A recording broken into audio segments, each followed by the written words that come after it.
L'histoire commence en 1997 dans l'Yonne, au sud-ouest d'Auxerre, où une cinquantaine d'œuvriers relèvent un défi hors norme. Construire aujourd'hui un château fort selon les techniques et avec les matériaux utilisés au Moyen-Âge. Nous sommes à la forteresse de Guédelon. C'est en forêt de Guédelon, au cœur d'une ancienne carrière, que les ouvriers bâtissent chaque jour un château fort du XIIIe siècle. Guédelon est situé dans une carrière de grès ferrugineux, ce qui permet une réduction des coûts et des délais de transport. Les carriers procèdent à l'extraction de blocs de pierre dans la carrière. Le bruit des outils sur la roche les renseigne sur la dureté de la pierre et sur son emploi.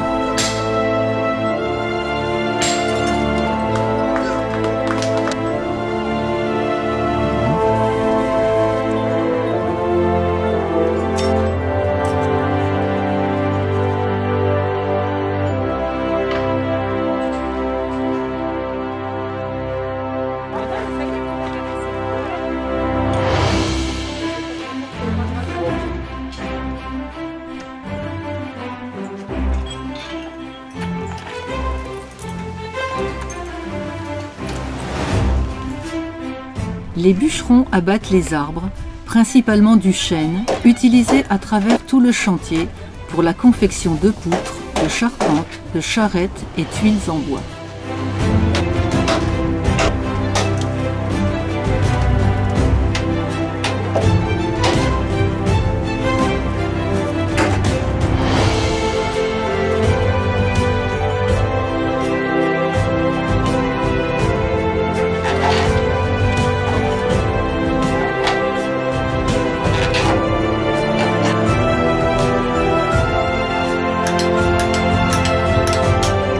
Les tailleurs de pierre réalisent des éléments architecturaux en pierre de taille, tels des murs, des arcs, des linteaux, des voûtes ou des colonnes.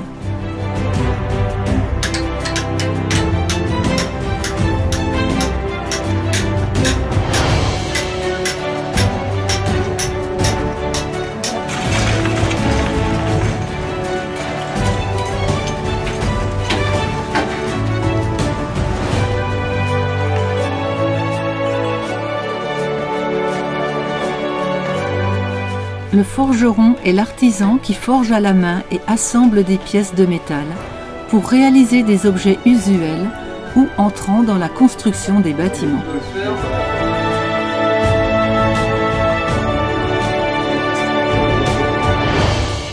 Qui ne s'est jamais interrogé en visitant un monument sur les techniques de construction des bâtisseurs médiévaux? D'où venaient les matériaux? Comment étaient-ils acheminés? Quels outils étaient utilisés? Par quel procédé les bâtisseurs montaient-ils les lourdes charges? C'est en parcourant le site que nous apprenons tout sur les murs en torchis, l'assemblage des moellons, les murs à la chaux, la fabrication des tuiles de terre ou de bois, l'emploi des pigments naturels, le tressage des cordes de lin ou de chanvre.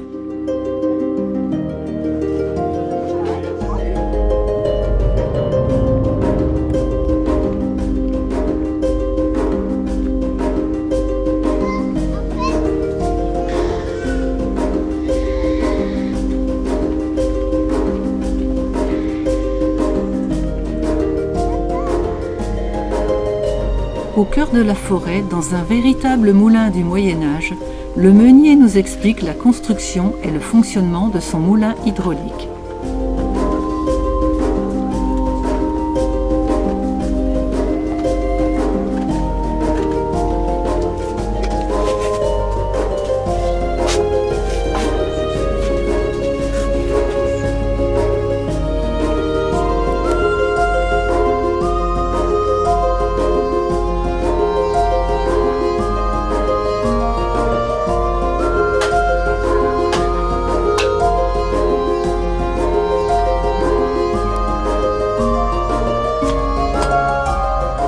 Après avoir visité l'atelier tuiles en bois, nous nous rendons chez le tuilier qui utilise l'argile extraite de la forêt pour réaliser les tuiles et les carreaux du château.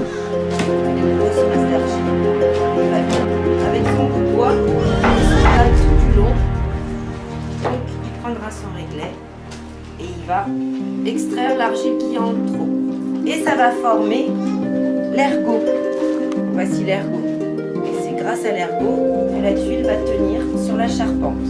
On la prend dans les mains et on va venir la placer sur des clayettes. La clayette, regardez, elle n'est pas plate. On fabrique des tuiles qui sont légèrement bombées. Avec ces tuiles-là, l'eau va bien ruisseler en fait. En face à face, et par-dessus, on emmène la tuile à sécher dessus et on les met debout.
Le château de Guédelon est une pure création utilisant les canons architecturaux du Moyen-Âge. Il se caractérise par un plan polygonal constitué de hautes courtines maçonnées.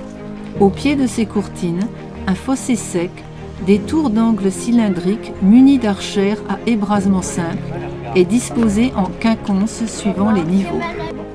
Une tour d'angle plus haute et plus grosse, la tour maîtresse.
Le château et son enceinte fortifiée, le logis et ses charpentes, la chambre et ses peintures murales, la cuisine et le cellier, les salles de tir et leur imposante voûte d'ogive, une partie du chemin de ronde, ont été réalisés sous les yeux de milliers de visiteurs venus voir ce chantier unique au monde.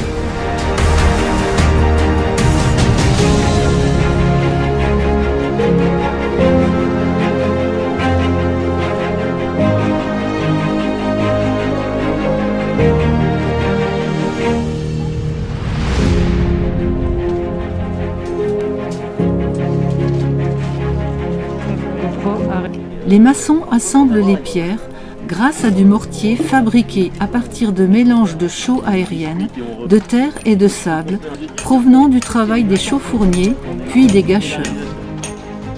En train de construire une tour, ces maçons utilisent 3 outils indispensables à leur métier: la truelle, le fil à plomb et l'archipendule.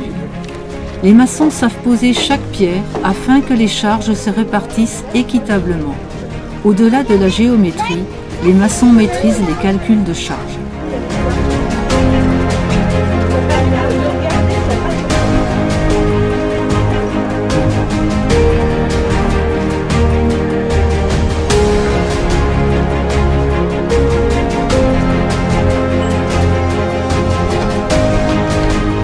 Le projet de Guédelon permet de mettre en pratique certaines connaissances historiques sur l'art de construire des châteaux forts. Il a également des retombées touristiques importantes et a créé plus d'une centaine d'emplois sur le site. Enfin, Guédelon veut valoriser les métiers artisanaux et a l'ambition de devenir une référence dans l'apprentissage du bâti ancien.